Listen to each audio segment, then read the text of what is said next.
Each day, as a coping mechanism, I make these leopards are feasting videos talking about how these MAGA voters are feeling the impact of their own vote by voting for Trump.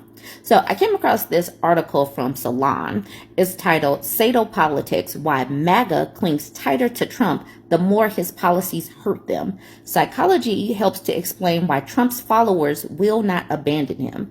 This is one of the reasons why I say that they have got to feel the impact for 2 to 3 years, because many of them are not going to ever blame him for the policies negatively impacting them.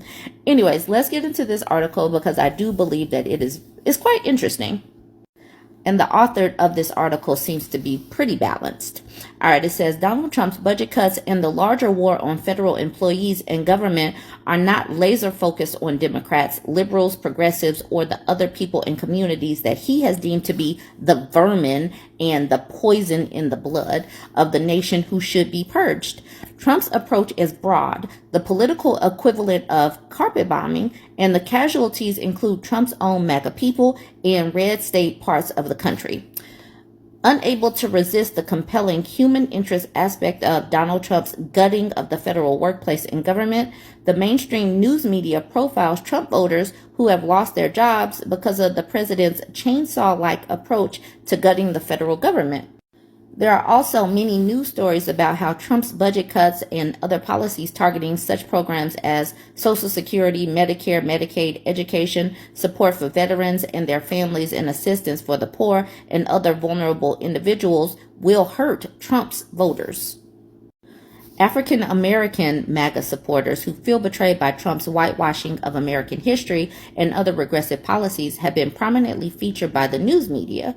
I am acquainted with one such Black MAGA member. He was enthusiastic about Trump's second presidency. He took on the role of being a Trump evangelist and minister of outreach to the Black people who live in our neighborhood. Last week, my acquaintance was told his job is being eliminated because of Trump's budget cut. He is distraught, and to that I say, good. And in the classic example of chickens who support Colonel Sanders, there are reports of Latino Trump supporters and their families targeted by ICE because they were assumed to be illegal aliens. Much of this news coverage and commentary and the reaction to the stories online and elsewhere is colored by liberal schadenfreude. I totally agree. That's all this is. It's cope. The Trump supporters are mocked as getting their rewards because they voted for a president who fires them or otherwise causes them great harm. There is often shock and surprise that these same voters do not immediately turn against Trump, the MAGA movement, or the Republican Party, even after they have been hurt by their dear leader. Yeah, that's where I am. I'm using this all as cope and definitely surprised that they will not blame Trump for this. Meanwhile, the Democrats are being trounced by Trump and his MAGA shock and awe campaign.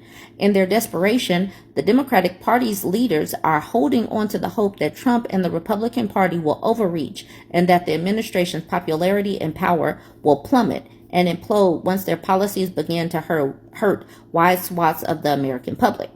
In the case of the federal employees and the other people who support Donald Trump and have lost their jobs and or have otherwise been harmed by his administration's policies, it is wishful thinking to believe that they will have some type of epiphany where they abandon Trump and MAGA and embrace the Democratic Party. Why is this? Here are a few explanations. Donald Trump is an autocrat and the leader of a political personality cult. Trump's base of support is very strong and seemingly immune to controversy or other events and happenings that would be the end of a more traditional mainstream politician. In all, Trump's MAGA followers and other supporters are manifesting a type of psychological adhesion to him and the MAGA movement. In the most extreme examples, Trump followers literally see him as some superhuman, a god and or prophet who can do no wrong.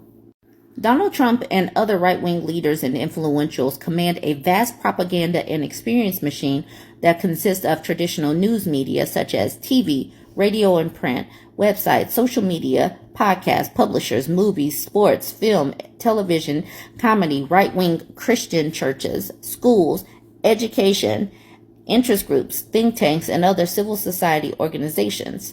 For at least the last 9 years and decades before, with the rise of Fox News and the right-wing echo chamber, this propaganda and experience machine has really created an alternate reality that has emotionally trained and conditioned its public to be loyal to Trump, MAGA, and the larger right-wing conservative movement, and to reject any outside information or influences their much hated reality-based community. So they are trained to reject any outside information. The American public is highly polarized politically and socially. Politics is not just limited to voting in elections and other explicitly political matters such as support for a given public policy, law, candidate, or party. Politics now encompasses many, if not most, aspects of American culture, from food to entertainment, dating, marriage, friendship, networks, where one lives, religion and church attendance, and other aspects of day-to-day life. What political scientists describes as effective negative polarization describes how political disagreements are increasingly existential value judgments, where the other side is not just wrong, but evil. In such an environment, changing one's mind by, for example, deciding to no longer support Trump's policies becomes less likely. Conservatives, authoritarians, and other members, though not all, of the right wing are also more likely to engage in systems justifications as compared to liberals and progressives.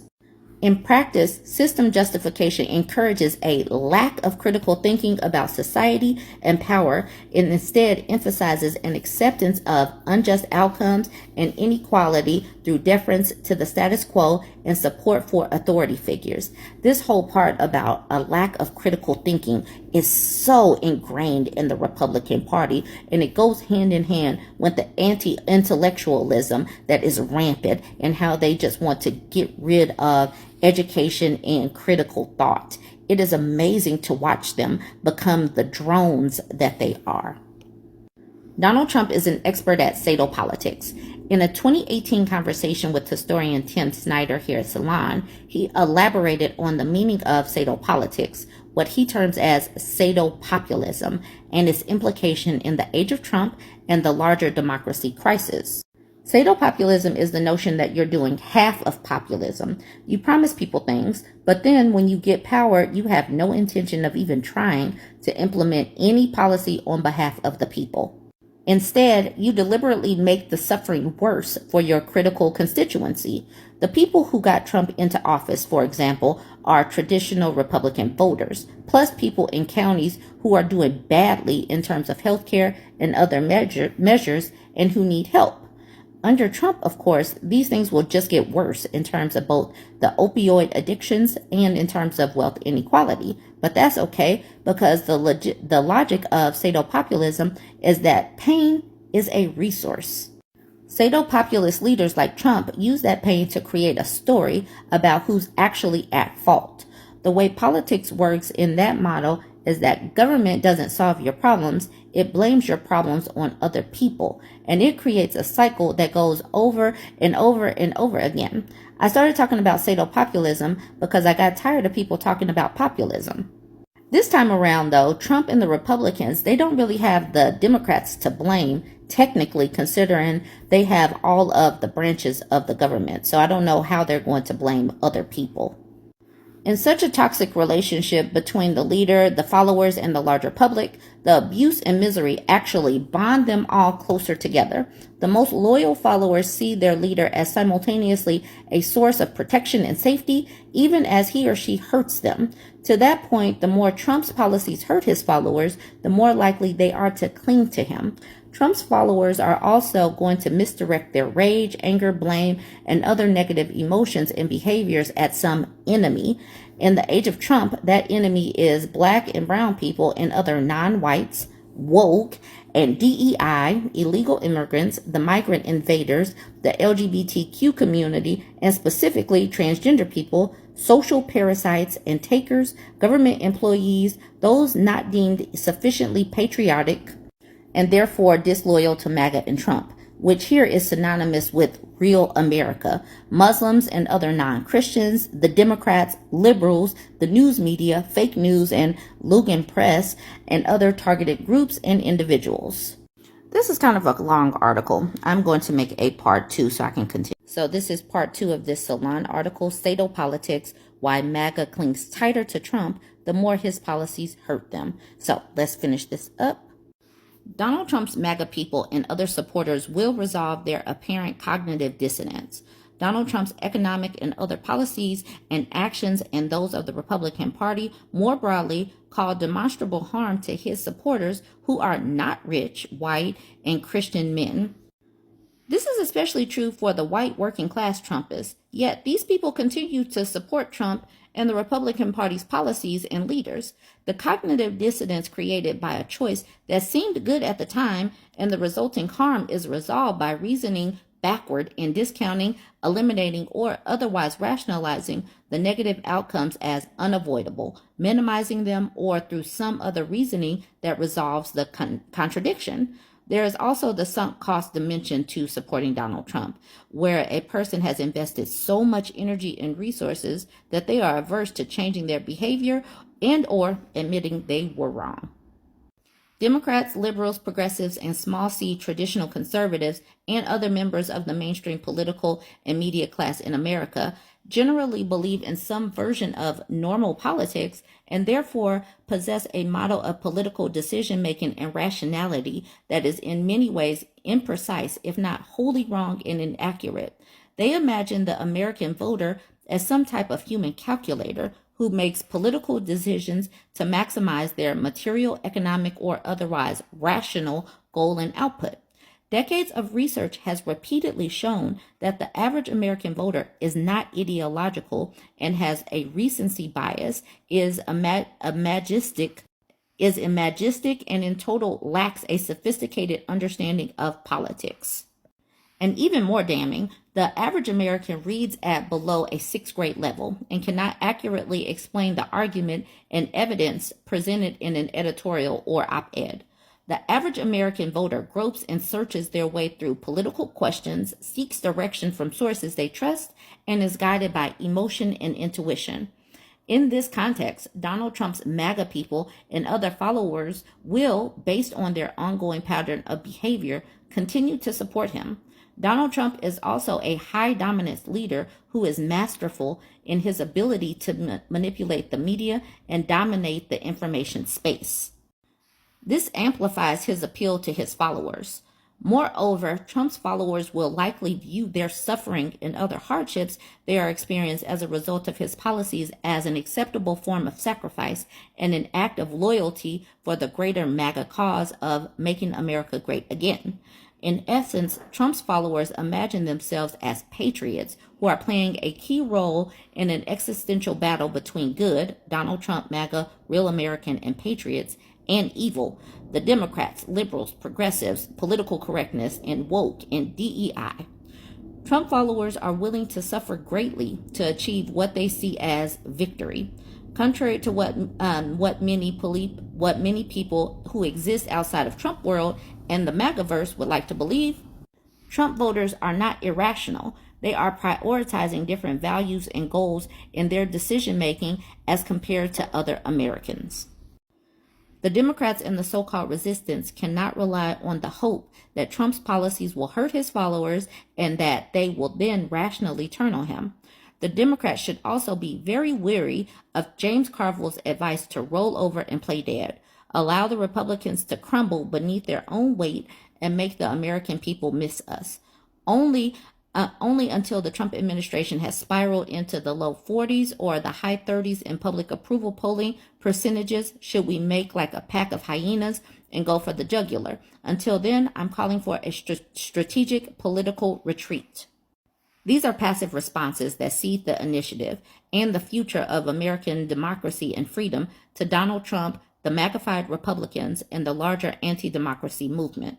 The Democrats need to rebrand, refine their communications and overall strategy, and give the many millions of Americans who chose not to vote for the Democratic Party or to vote at all a reason to support them on the local, state, and national level.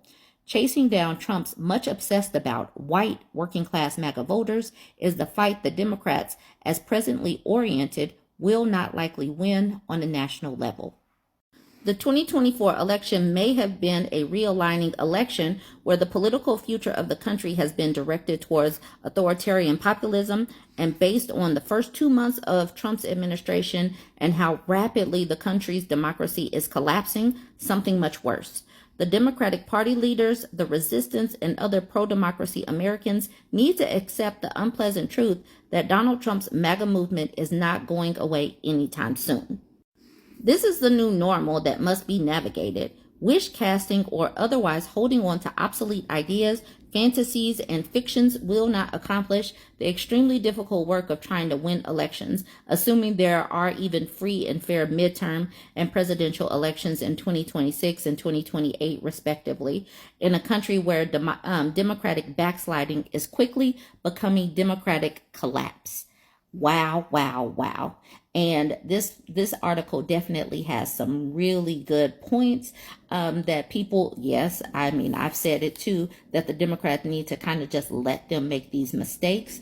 But I can see and understand why that's not even going to happen. Even before seeing this, I have been seeing Trump supporters just blame other people, like blame Elon Musk or get really mad at their representatives, as if many of these policies are not because of Donald Trump. They're getting mad at Donald Trump, but they're still being extra respectful to him and everything. It's just like, they're not hurt enough. But then, as this is saying, it's not even going to matter, because they're just going to say, this is for the greater good, or I'm a foot soldier for for America or something. They really see this as a battle of them versus us, versus watching America crumble and wanting to do something about it. They don't see it like this is all Trump's fault. Anyways, I thought that this article definitely needed to be read. Hopefully you enjoyed it. Join the conversation. Let me know what you think about all of this. Did I bring any kind of new ideas into your brain that you hadn't thought about? I definitely hadn't thought about all of this. So I'm glad that I ran across it. Join the conversation. Don't forget to like, comment, and share.